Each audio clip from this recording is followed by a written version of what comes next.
السلام علیکم ناظرین، میں ہوں غلام عباس شاہ اور آج ہم بات کرنے کے لیے جا رہے ہیں دنیا کے 50 بڑے ملکوں کی فورسز پاکستان آ رہی ہیں۔ جی ہاں،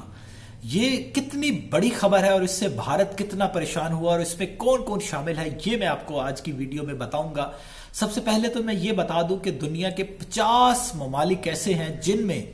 بڑے بڑے نام، صرف میں 3 نام پہلے بتاتا ہوں، اس کے بعد باقی ڈیٹیلز بھی آپ کے ساتھ شیئر کروں گا اور وہ کیا کریں گی یہ بھی بتاؤں گا۔ تو دنیا کے 50 ممالک کی فورسز جو پاکستان پہنچ رہی ہے، ان میں پچھلا سپر پاور جو تھا رشیا، وہ بھی شامل ہے۔ رشیا کی اہمیت کیا ہے؟ رشیا بھارت سے اپنے تعلقات سمیٹ رہا ہے اور پاکستان کے ساتھ تعلقات بڑھا رہا ہے اور سی پیک میں انٹرسٹڈ ہے اور سی پیک کے روٹ کو رشیا تک لے جانے کے لیے وہ خواہش مند ہے۔ تو اس حوالے سے رشیا کی فورسز کا آنا بہت بڑی ڈیولپمنٹ ہے۔ اور موجودہ سپر پاور امریکہ کی فورسز جو ہیں وہ بھی اس میں شامل ہوں گی، اور جس کے بارے میں دنیا پریڈکٹ کر رہی ہے کہ چین اگلی سپر پاور ہو سکتا ہے، اس کی فورسز بھی ہوگی۔ اب پاکستان نے ایک ایسا پلیٹ فارم فراہم کیا ہے جس میں بھارت نہیں ہوگا، لیکن دنیا کے بڑے پاورز، نیٹو کے ممالک اور دنیا کے 50 ممالک کی فورسز پاکستان پہنچیں گی۔ اور ان کا مقصد کیا ہوگا؟ بدلتی ہوئی دنیا میں جنگی حربوں اور مہارتوں کو جاننا۔ کس طریقے سے یہ کام کریں گے؟ ان کا مقصد یہ ہوگا کہ کس طریقے سے اپنی صلاحیتوں کو مزید بہتر کیا جا سکتا ہے۔ انٹرنیشنل فورسز جو ہیں وہ پاکستانیوں سے سیکھیں گی اور پاکستان ان سے استفادہ حاصل کریں گے۔ اب میں تھوڑی سی ڈیٹیل میں جاتا ہوں۔ نیول فورسز ہیں یہ، اور 50 ملک کی نیویز جو ہیں وہ پاکستان اپنے وار شپس بھیجیں گی، اپنے اس طریقے سے باقی جو نیوی کے ساز و سامان ہے وہ لے کر کے پاکستان پہنچ رہی ہے۔ اور امن 2021 پاکستان میں، پاکستان کے سمندری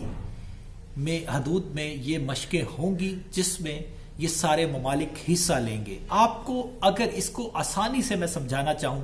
تو 2007 میں شروع کی گئی تھی یہ مشقیں، اور یہ مسلسل کامیابی سے جاری ہیں اور ہر 2 سال بعد اس کا انعقاد ہوتا ہے، اور یہ اب 7واں راؤنڈ ہونا جا رہا ہے جس میں نہ صرف نیٹو بلکہ روس بھی آ رہا ہے۔ نیٹو کے ممالک کے ساتھ ساتھ روس بھی آ رہا ہے، جس کا مین مقصد بحری قزاقوں کے خلاف آپریشن میں جدت لانا اور انسانی ڈرگز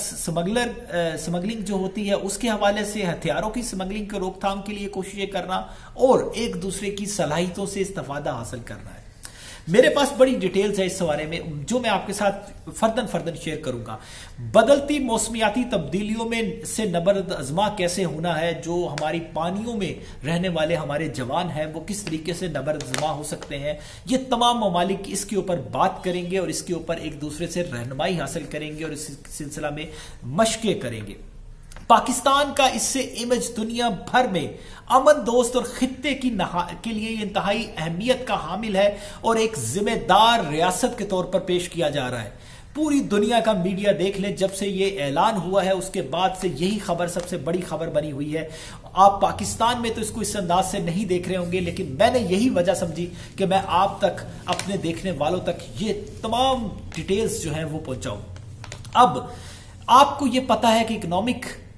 اکنامیکلی اگر بات کی جائے تو سی پیک انتہائی اہم ہے اور وہ ہمارے لیے کسی فوکل پوائنٹ سے کم نہیں ہے، ٹھیک ہے۔ اب اس کو ایکٹیو کرنے کے لیے، اس کو مزید آگے لے کے جانے کے لیے یہ اقدام جو ہے وہ انتہائی اہم ہوگا، اور اس سے نہ صرف نریندر مودی اور جی دول کا جو ڈاکٹرین ہے اس کی نفی ہوگی کہ جو وہ کہتے تھے کہ پاکستان آئسولیٹ کر دیا ہے ہم نے، بلکہ عالمی سطح پر پاکستان کو مزید پذیرائی ملے گی، کیونکہ 50 ممالک ہیں اس میں، اس جو ایکسرسائز ہو رہی ہے اس میں، اور اس کی 50 ممالک کی بحری فوجوں کا اکٹھا ہونا اور ایک دوسرے کے کلچر سے، ایک دوسرے کے رہن سہن سے، ایک دوسرے کے ڈیفنس آلات سے رہنمائی حاصل کرنا ایک بہت بڑی ڈیولپمنٹ ہے۔ اور بھارت،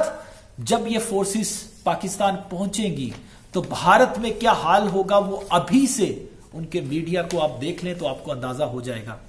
ان مشقوں کا انعقاد جو پہلی دفعہ ہے وہ 2007 میں کیا گیا، اور کئی دوست ممالک جن میں بنگلہ دیش، چین، فرانس، اٹلی، ملائیشیا، برطانیہ اور امریکہ، ٹرکی سمیت مجموعی طور پر 25 سے زائد ممالک نے بحری فوجوں نے اس میں شرکت کی تھی۔ ان مشقوں کی کامیابی کا اندازہ اس بات سے لگایا جا سکتا ہے کہ ہر بار امن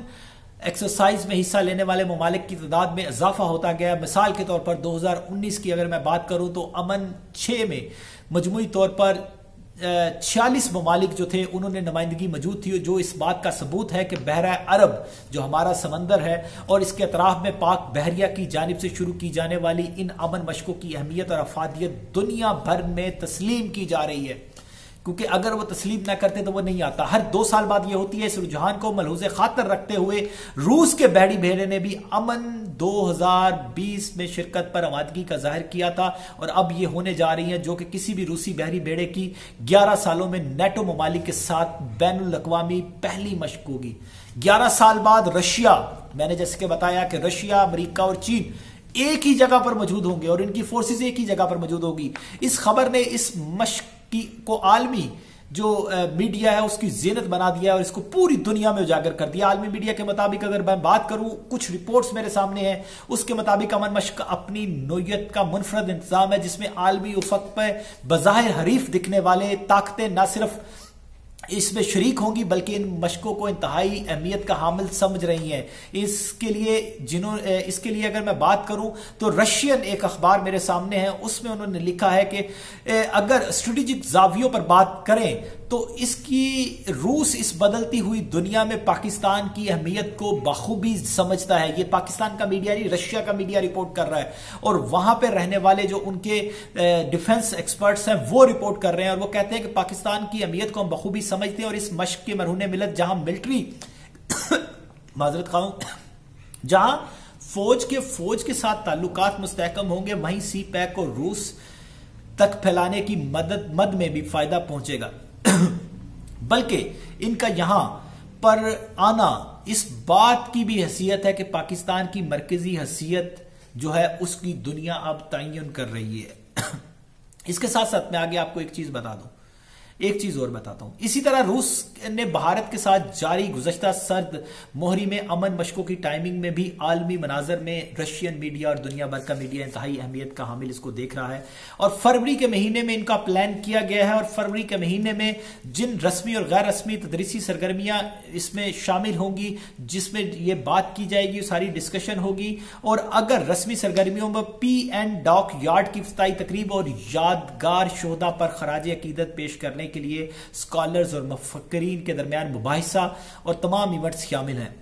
جتنے لوگ ہوں گے وہ سب ہماری یادگار شہداء پر حاضری بھی دیں گے۔ اب اس کا بنیادی مقصد تمام دوست ممالک کے درمیان بہترین کوارڈینیشن کو فروغ کو ممکن بنانا اور بحری فتوحات اور کارکردگی کو دنیا بھر میں نمایاں کرنا دیکھا جا رہا ہے اور سمجھا جا رہا ہے۔ بھارت اس سے کیوں پریشان ہے اس کا ریزن آپ سمجھ رہے ہوں گے۔ اب آگے کیا ہے؟ اس حوالے سے پاکستان بحریہ کے ماضی کی فتوحات اور عالمی امن کے لیے کوششوں کی تعریف نہ کرنا بالکل میں سمجھتا ہوں کہ کسی صورت میں بھی بہتر نہیں ہوگا۔ اگر ہم دیکھیں اس کی بات کریں تو عالمی رسمی جو کلچر ہوتا ہے، ڈیفرنٹ کلچر ہوتا ہے، سپورٹس کی ایکٹیویٹیز ہوتی ہے، جہاں تک ویسی دوسری چیزیں ہوتی ہیں اس کے ساتھ ساتھ ان کی بھی اہمیت ہوتی ہے، تو پاکستان نیوی نے اس پہ سب میں اپنا رول پلے کیا، اور اسپیشل فورسز کی کاروائیاں ہوں، پاکستان نیوی کی ہوائی جہازوں کے فلائی پاسٹ ہوں، سمندر میں مشقیں ہوں، جہازوں کی فائرنگ کی مشقوں کے ساتھ ساتھ مختلف سینیریو بیسڈ ایونٹس اس ایکسرسائز میں جو کہ امن 2021 فروری میں ہونے جا رہی ہے، پاکستان کے پانیوں میں یہ مشق ہوگی، اور اس نے بھارت میں نریندر مودی کی، اجت دیول کی، امت شاہ کی اور بپن راوت کی، جنرل نروانے کی، سب کی نیندیں اڑا دی ہیں، اور یہی وجہ ہے کہ بھارت اب اتنا پریشان ہے کہ پاکستان میں جب یہ 50 ممالک کی فورسز پہنچیں گی تو وہاں پہ کیا صفحہ ماتم ہوگا، یہ میں آپ کو آنے والی ویڈیو میں بتاؤں گا۔ اجازت دیجیے، اللہ حافظ۔